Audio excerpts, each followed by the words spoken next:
a partnership between UST and Frax Finance, an update on the White Whale protocol, and Atom is coming to Anchor, plus a whole heap more. This is the Lunar Orbit Podcast, and today is Tuesday, the 5th of April of 2022. Now smash that like button and let's get into it.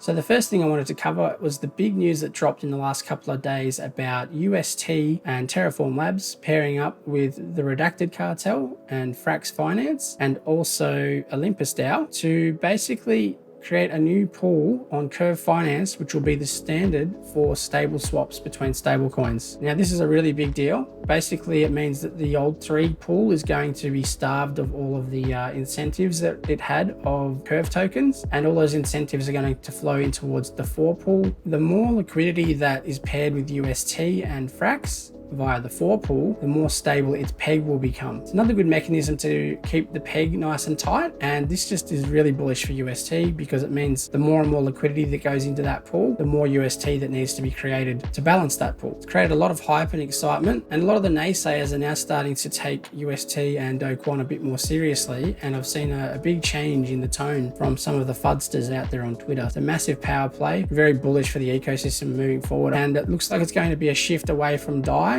as one of the prominent stable coins, and DAI is going to lose about $1.5 billion worth of liquidity overnight out of this because the incentives dictate where the money flows, and the incentives are now going to be around the 4 pool, which instead of having DAI paired with USDC and Tether, it's going to be Frax and UST, and it's very bullish for the ecosystem. Okay, next up I wanted to talk about White Whale and revisit that protocol. It was a protocol I was very bullish on to begin with, but it's had a very slow amount of traction to start with, and there's a few reasons for that. But the reason I really wanted to talk about it is not financial advice, of course, but at the moment it's actually trading at a discount to the underlying assets it's holding within its treasury, not counting the whale tokens. So the backing value here is 7.2 million, and that's made up primarily of Luna and UST, but the market cap's actually less than that. And I think that's in part because they're not generating much value right now. They're not really generating any profits. So I guess that is a little bit of a concern that it's not profitable just yet, but they are working on it, and the team is really transparent about it and what their plans are to try and rectify things. But they have mentioned that there is one player in the arbitrage market that seems to control about 80% of the trades, and it's something that they're working towards. So the one thing that is pretty cool, that they have added all the arbitrades that they're actually doing on the vaults page here. So you can scroll down and see all of the trades that they're doing. Now you can see there's not much profit here at all. I guess the idea with ARBs is that you do thousands and thousands and thousands of these over time. Hopefully you can score some bigger ARBs. But one thing I thought was really interesting is that it shows you the types of ARBs that they're doing and how sophisticated some of them actually are.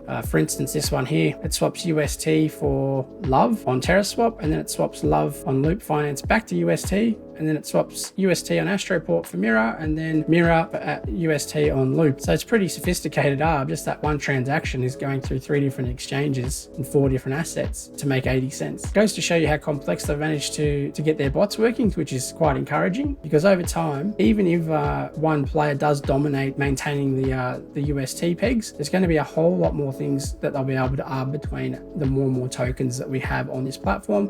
So I'm still optimistic that the protocol is going to do well over time. It's just been a bit of a slow burn at the start. And again, not financial advice, but the fact that the actual token is trading less than just the Luna and UST that it's holding in its vault, I think that's not a bad entry potentially. That's why I wanted to raise it. They've also got a governance vote at the moment where they're proposing to do some whale token buybacks with some of the profits. So the vault withdrawal fee and 20% of the ARB profits would go to start buying White Whale tokens off the market, and the more profits that the protocol can generate, the more whale they'll be buying off the open market, which should reflect in the price over time. Before I continue, if you're new to the channel, welcome. Hi, I'm Gerry, host of the Lunar Orbit Podcast, where I provide regular alpha and updates on all things Terra Luna. And if you enjoy this content, consider supporting the channel by smashing that like button, hitting subscribe, and hitting the notifications bell so you get all my videos in a timely fashion. Okay, over to the Anchor protocol. They've had a couple of significant governance votes go through too.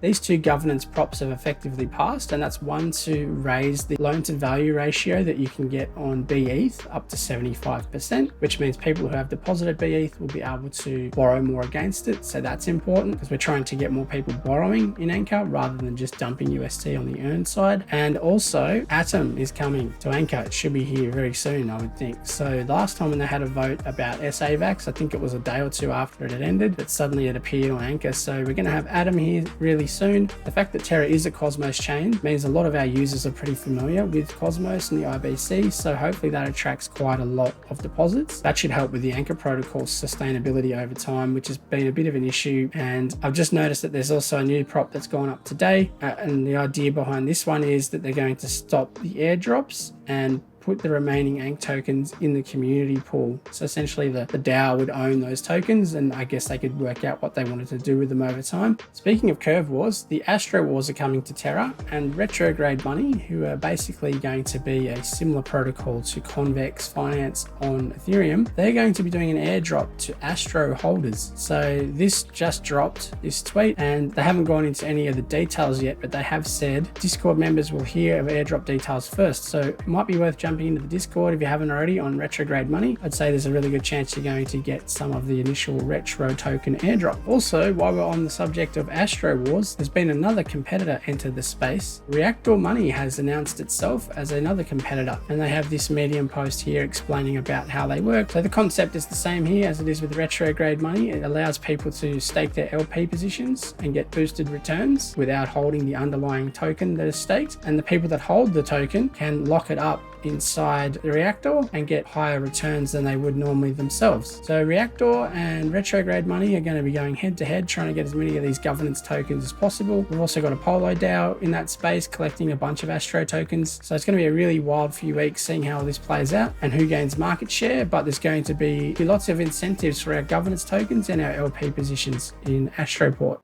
Thanks very much for watching. If you enjoyed this content, smash that like button, hit subscribe, and maybe consider watching one of my other videos.